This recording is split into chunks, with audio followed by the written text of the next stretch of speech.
welcome to the Underground, my little underground with Peter A.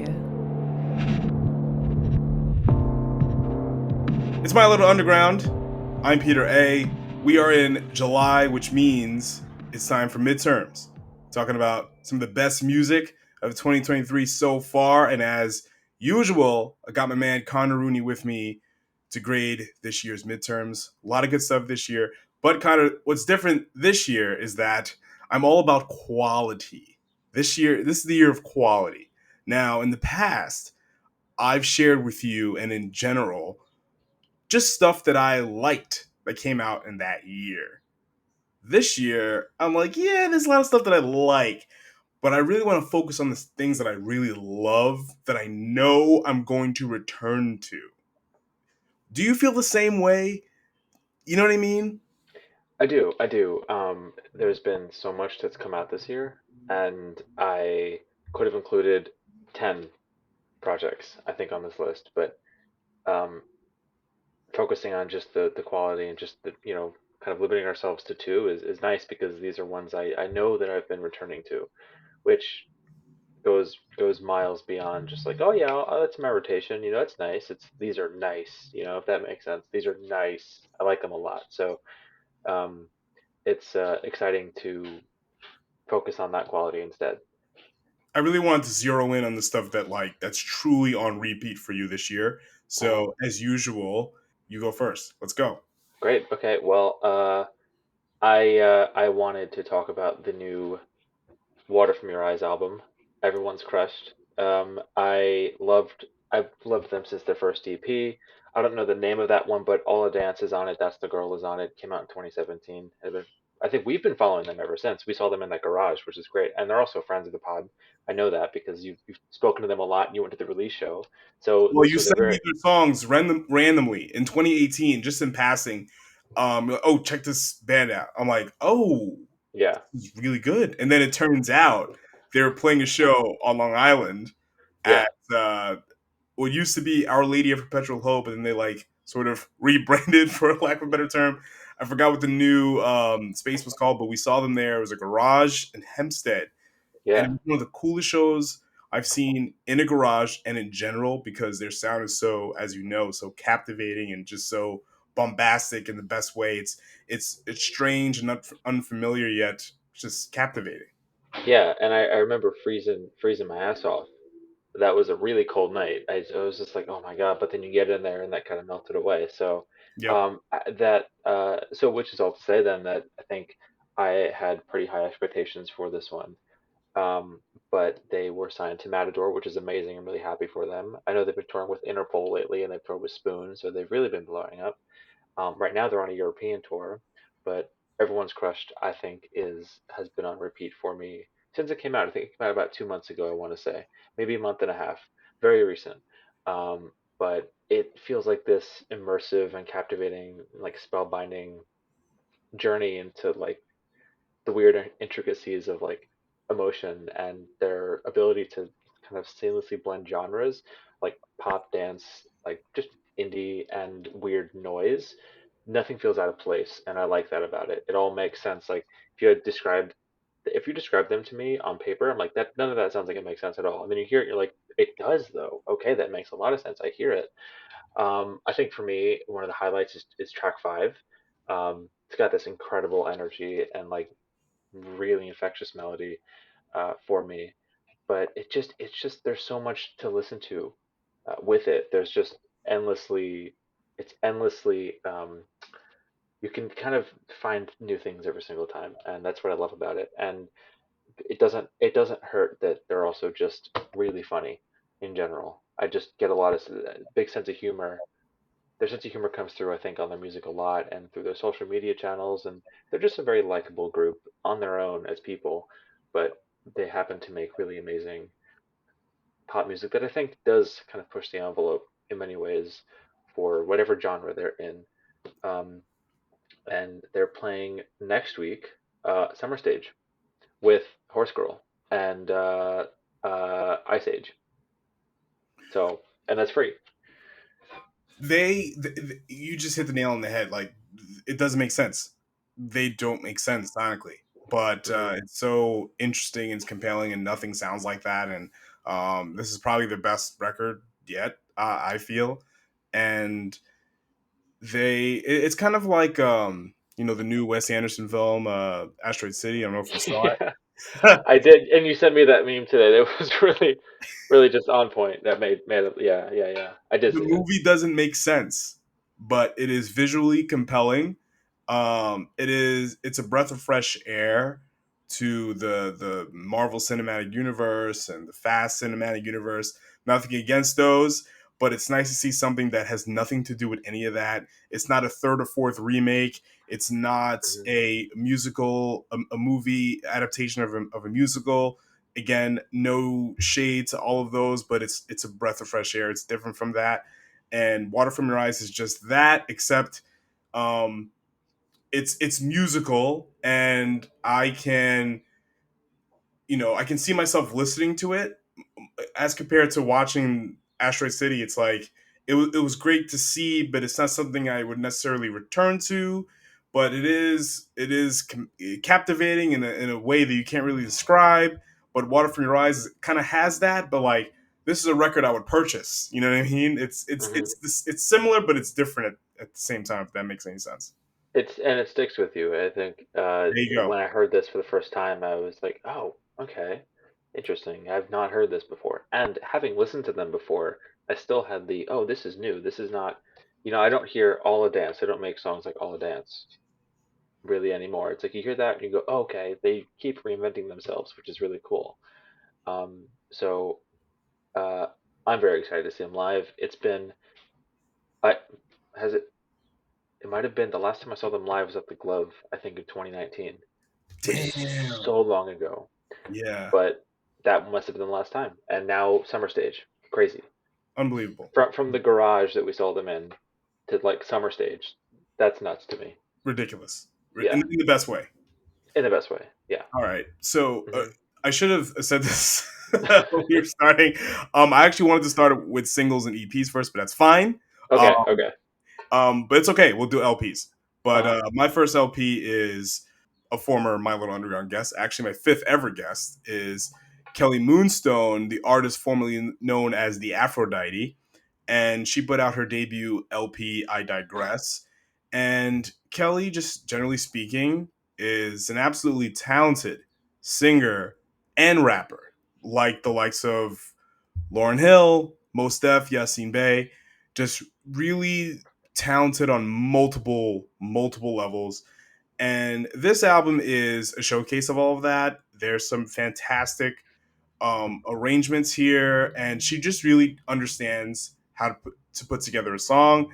Connor, you definitely can attest to this, both as a musician and hearing a lot of music. Um, there's some people that just don't understand how to put together a song that may sound a bit pretentious, but some people don't understand like the art of song is to have something that's going to make me listen to it again and maybe feel inclined to buy the song, even though the general public is not in the habit of doing that much anymore, or want to see you perform this live. And I think Kelly Moonstone does that to a T, especially with songs off this album, Warm, very multi-layered vocals, almost like Kelly was recording with a small choir. The thing is, like, she has ideas and then she just executes them almost flawlessly. Actually, flawlessly. Hmm. That's what I like about music and musicianship. Just as a listener, like, if somebody has some sort of creative idea and you when you listen to the song, you're like, oh my god, what were they trying to do here? What were they trying to do there? And it's not like Kelly Moonstone's music is not like Water from Your Eyes. It's not crazy experimental at all. Hmm. It's really Hmm. gorgeous neo soul hip hop. I hope that she, doesn't hate that I'm comparing her to the Soul Aquarian stuff. But that's what it reminds me of. This would be Common's favorite rapper. This would be Erica Hmm. Badu's favorite artist right now. If Hmm. that's what it is, and it's great. Like songs like "Baby Hairs," which is actually She put this out 3 years ago during COVID while she was still Aphrodite before the Kelly Moonstone transition. And this song is very soulful, romantic, hypnotic, very descriptive. She's describing running her fingers through her lover's hair, and you just kind of see it and you visualize it and you feel the romantic, the sexual nature of it. I just Hmm. It's amazing. It's so Hmm. good, and the motivating intro to the moon, and it's just Kelly showcasing her singing and rapping ability and just reaching to new heights. And I don't think anybody can stop her. Yeah, wow. Where's she based again? I know she's from Queens originally, but I'm not sure where she's based now. Hmm. Wow. Yeah, that's something that I'll have to check out as well. I pulled her up and I have the a link to the album here. So or so I'm gonna check that out. And I wanted to kind of take a totally different uh direction with my next album. And it's not something I think I've really spoken about before, at least not genre-wise on this. But it's sort of an experimental ambient album. Maybe I have, but the album is Love in Exile by Aruj Aftab, Vijay Iyer, and Shazad Ismaili. And so it's just this stunning and like transcendent collaboration that just took me by surprise completely. Listening to it was just on its own. Just the textures of it um, made me really emotional, and it was just like an uplifting experience from front to back.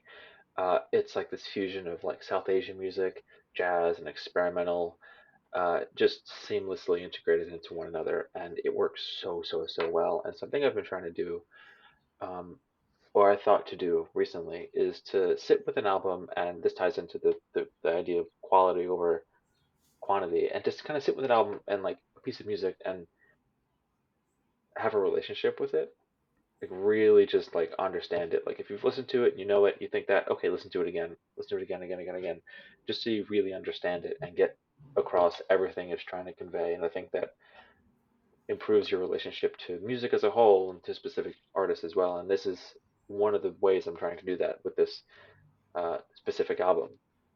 I think the musicianship is phenomenal. Like they're virtuosos.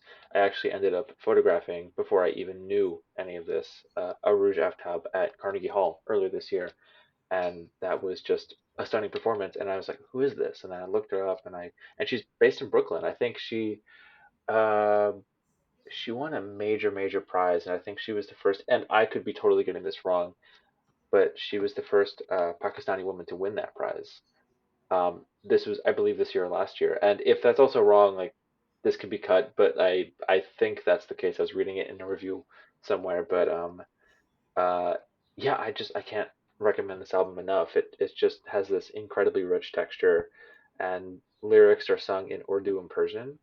Highlights themes of like love, longing, and like loss, and it really just takes you to like a completely different place. And it's transcended. I know I said that in the beginning, but it is, and that's I think where I land on it. Yeah. Was it the same show that you shot Japanese Breakfast, Boy Genius, or those different shows as well? Those were Boy Genius was different than I'm getting them confused now. I honestly, You've been at Carnegie Hall so much, you just I lost know, track. I know. It's just they want me to shoot so much there. I believe this was the first show I shot. No, it was the Tibet. It was the Tibet show with Boy Genius. Oh yeah, it was because Michelle Zauner was the night or 2 nights before. This was the Tibet fundraiser. Philip Glass played. The guy from New Order played. Gogo Bordello, Borgenius, and this, Aruj Aftab, and it was someone else. Laurie Anderson played, but yes, that was that night. And I was just you only get like three songs at for these fundraisers and for these concerts, and they can go quick. Boy Genius played the night one of their songs came out. They played three songs really quickly from the new album. It was fine. They were it was nice to see them. I love those songs, but it just felt very quick. These when she played those songs, I'm assuming off of this album, it time kind of stretched and it was really nice. It was like, wow, what was that? You ever have that where you see someone and they play something and you're like, I was not here for a moment. I was just gone. And this is one of those moments. So that kind of caught my attention and pulled me in. Yeah. So the second LP on my list, we got Velvet Vision, Together. Another Hmm. former My Little Underground guest. This is her first LP, and this is just concise dream pop. It's right to the point. It's not too dreamy, but not too pop leaning. You know, it's not as spacey as Beach House, but it's not as flashy as like a Cara Cara Bonito or Sleigh Bells or whoever. um she kind of blends a little bit of she a touch of Bleach House, a little bit of Panda Bear, but a little bit of like a little bright. It's not so bright, but there's a little bit of like popness of like a Caro Caro Bonito in a sense that um the songs can be a little bit infectious, and some songs are spacier than others, if that makes sense. It's also very danceable, lyrically focused, and very motivating. Like Quit, one of the songs on here. It's like it's for 9 to 5ers that are miserable because she outright says in the refrain, "I want to quit my job." She Hmm. screams that at the top of her lungs. It's when I first heard it, I was cackling because when talking to Betty Taylor, who performs as Velvet Vision, she was saying about her job status, her job at the time was just utterly misery, and she just wants to play music and playing shows. And then there's Party at Sal's, which is just a vivid description of a party. When I hear it, I picture a party like listening to Biggie's Big Papa and Hypnotize. I'm just brought to the club. I'm brought to a party. And then there's You're Doing It, which is just another motivating song talking about not getting pressured by the pressures of the outside world and just finding your people. Hmm. And this is what I've been thinking deeply about music now. Like when I hear songs, even some older records, newer records, lyrics aren't be all end all. They aren't. Hmm. But when they're there, it's moving. It's fantastic. Hmm. Like listening to Stereolab, for example, going back and listening to Mars Ardiac Quintet, there's some fantastic lyrics on there. Yes, it's very spacey and very trippy and psychedelic, and what they do with synths are just it's unbelievable. But there's some great lyrics in there. Um, I love hip hop, and hip hop is very lyrically focused, and I just love lyrics, how lyrics are put together. So it's great to see artists like Kelly Moonstone and Velvet Vision just come out with some great lyrically driven music, and the production here is outstanding. Like comfortable, the album's first single has a very tame intro with a very grand and rewarding crescendo that's in the form of like a very simple chorus. Like it reminds me of like how Spoon puts songs together. Like their songs are Hmm. very catchy, but Hmm. um they start off very slow, and it's not like verse, chorus, verse. It's it's like a weird verse that kind of builds to a huge chorus like Hmm. thing, and then it's very rewarding. It's hard to describe. Hmm. And then there's I Think of You Often, which is very ethereal, a la Beach House and Cocktail Twins. Hmm. Again, this is just an album that it makes you feel. Like, I can't really Hmm. put. I've put a lot of words in describing my thoughts about this album, but it really is hard to. It's something to experience to me, and it's just an all around gorgeous album, and I'm so proud of Betty because she worked very hard on this, and it shows. And when she first shared the album with me, I was blown away. It was just outstanding. I love it. This is yeah. I do love dream pop and stuff like that. I love very synthy, ethereal pop tunes. But Hmm. my biases aside, it's just an all around great album. Same with Kelly Moonstone and the neo soul hip hop stuff. Yeah, I'm very biased towards that stuff. Hmm. Um, but be that as it may, it's just great music is great music. Hmm. Yeah. And you know it when you hear it, Exactly. Exactly. and it could be hard to pinpoint. Should we jump into the singles and EPs? Yep, yep, yep. Perfect. So I think the first single that I wanted to talk about, I have two singles here, is Sophie Tucker. It's Jacare, which I believe in Spanish is crocodile, although I'd have to double check.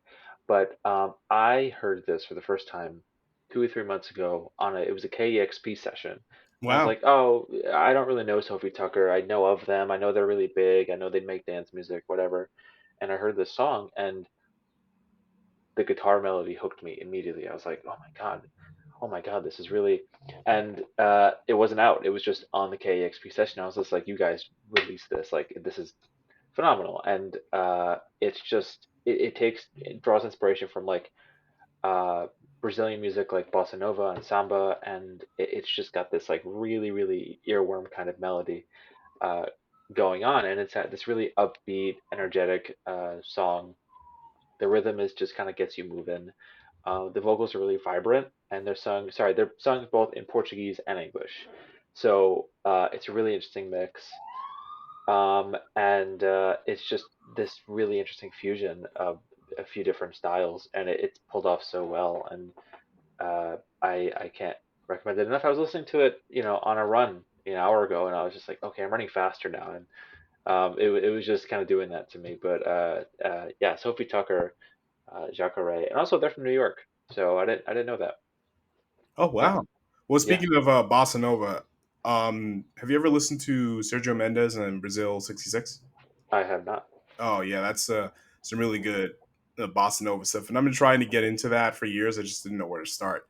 But Yeah, yeah, like that kind of stuff is really cool and groovy. But I haven't heard the Sophie Tucker tune. I'll check it out. You have to send yeah, me all the stuff that you talked about, yeah, because yeah, yeah, part of the reason why I do the show with you because I know I'm going to discover something. yeah, So yeah, yeah.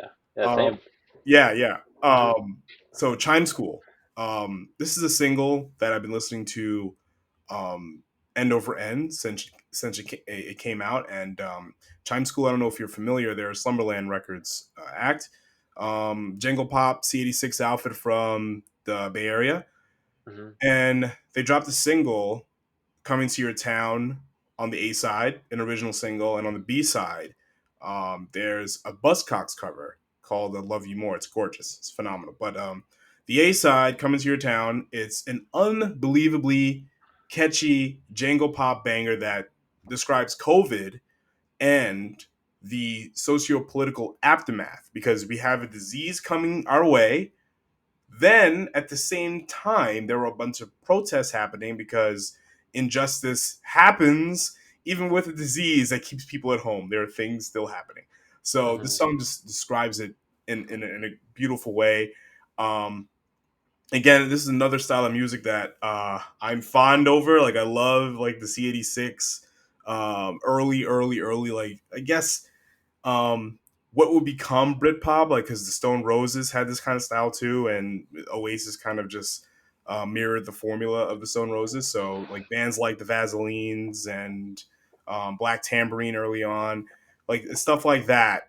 Hmm. So like this style, this jangly guitar playing is, I love it. It's so bright and sweet and warm and repetitive in the best way. And this song just has a very potent hook with it's riveting and very ubiquitous guitar riffs. It's just like just string play just bouncing all around in your headphones, and it just sounds so pleasant. I absolutely love Hmm. it. I can't stop listening to it. And the Buzzcocks cover on the flip side is just equally as gorgeous and sweet and just lively, and it just sounds very underproduced in the best way.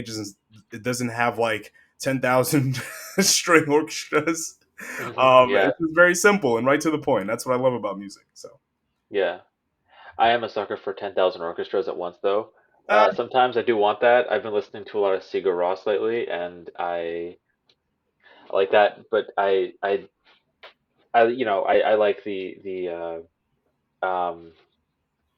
kind of stripped back production as well. That really does get me. And I guess as a segue into my next one, my second single, "Men I Trust," put out a few months ago a surprise single of well, it was called "Ring of Past," And everyone knows Men I Trust. They're a massive Canadian dream pop band. I believe they're from Montreal, and this is just kind of classic Men I Trust. You know, when you hear music from one of your favorite bands and you're like, oh, it's not what it definitely sounds different. It's not like this. Yeah. It's like, oh, this is you could have released this 7 years ago. I would have been like, oh my God, it's an instant to avoid not to avoid the cliche, but like it's an instant classic in my mind. I'm like, this is all the elements of Men I Trust that I love. It's got a really like tight, funky beat. The synth melodies that kind of like float over it are really, really beautiful. And of course, the music is like the vocals are very ethereal and just very sweet. And so it's just this uh, very nostalgia soaked um, song, and I have been listening to it like for months since they've released it. But yeah, the melody is very mesmerizing and like swirling. It's just the interpretation is so lush. It just kind of like feels like this. It just feels like a big hug, and I think Yeah. that's one of the reasons I do love them because I'm like, oh, when I listen to this, I feel it's like a warm blanket, and it's really, really nice. So I yeah, Men I Trust, Ring of Past. Who knows? I think they're putting out an album soon. They must. You can't release as many singles and then just go, no. I want them to put something out, but yeah, we'll see. Aren't you shooting them in Ireland? I am. I'm shooting them in Dublin for a Canadian website. Yeah, it's gonna be a lot of fun. I've wanted to shoot them for a long time, so it feels very surreal to do this and do it in another country. So yeah, I'm shooting them at the end of this month. A few weeks. I'm gonna have to ask you a little bit about your growing concert photo portfolio after I get into this EP from Mr. Boldy James. He put out an EP, Prisoner of Consciousness, that I just can't stop listening to. And all Hmm. the beats are done by Canadian producer Chan Hayes. No other rap features on here.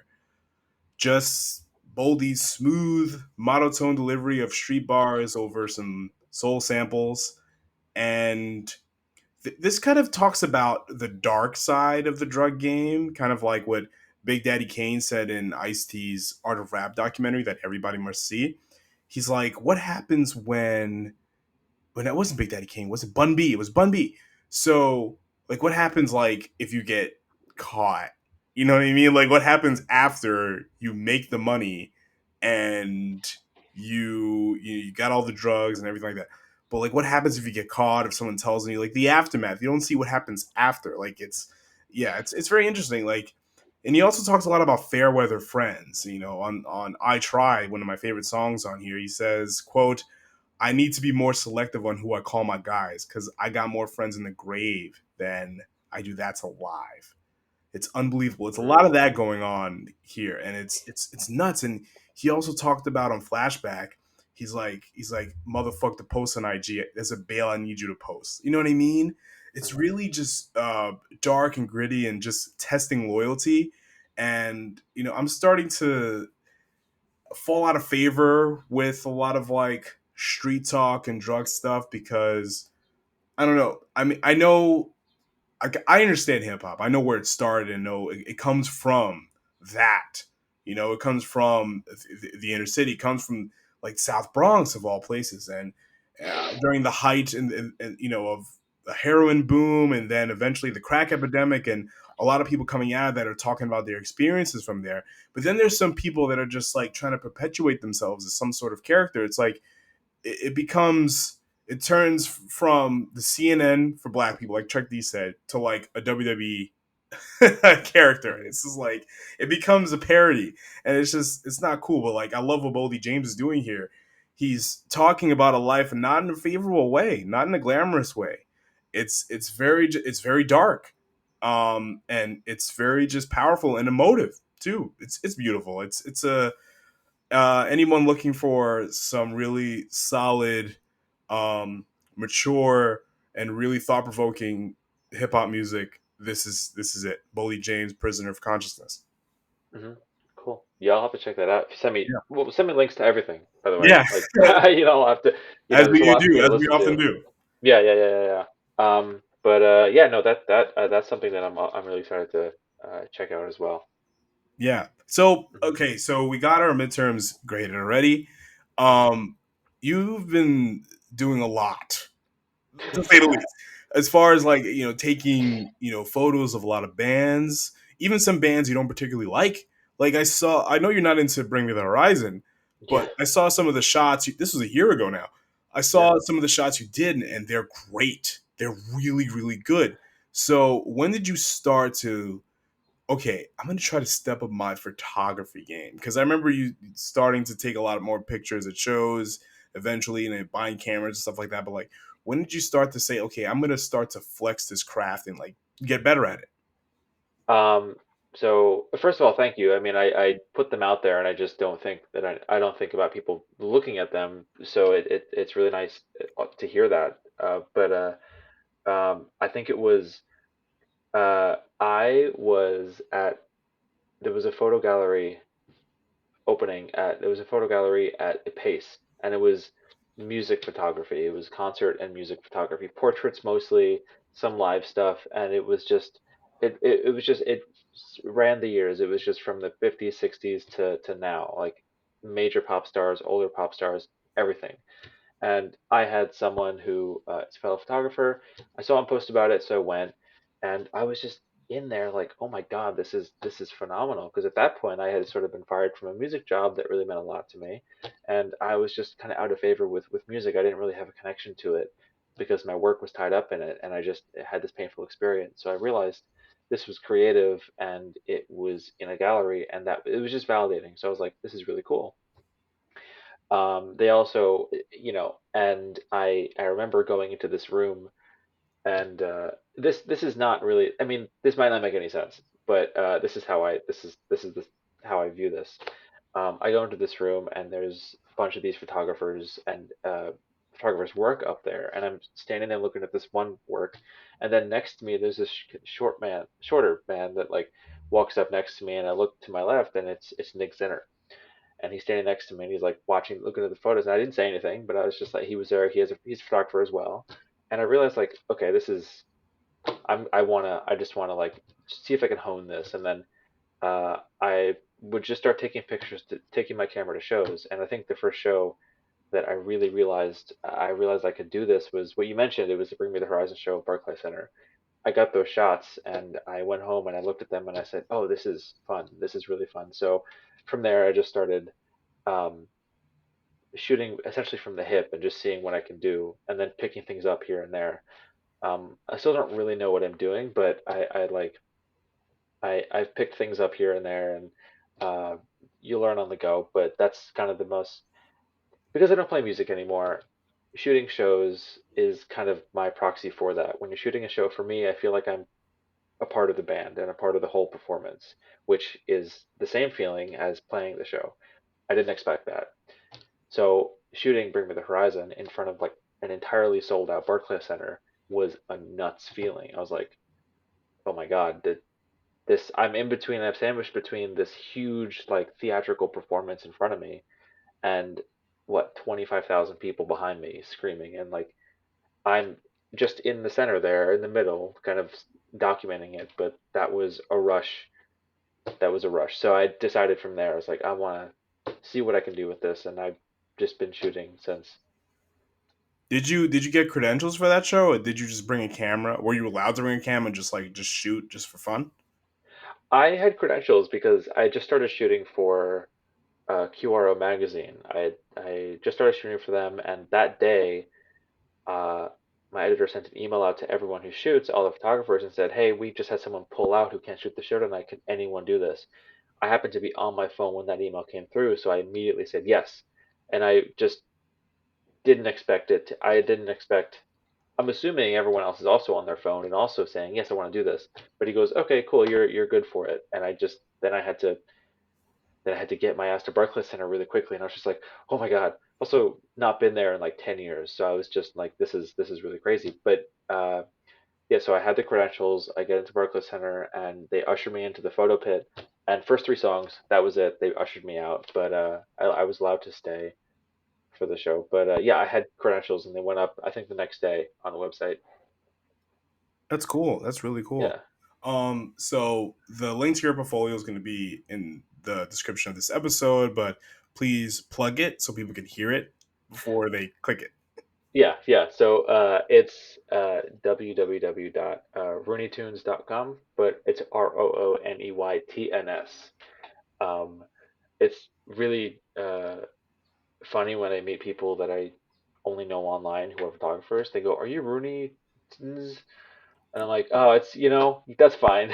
Like, yes, I am. Like, but it's just it's a funny like. Oh, I guess I'm so used to saying it in my head, but I guess locally. So yeah, Rooneytns .com. And I'll bring up my portfolio, and if you scroll down, there's some clips of some journalism things I've been doing. So it's all located there. Cool. All right.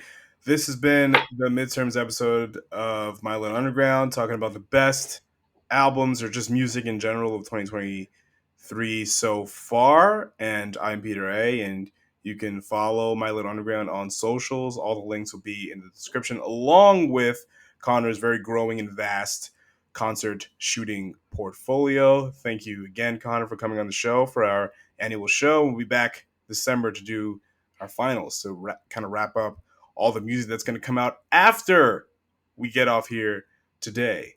Yeah, thanks for having me here. My Little Underground.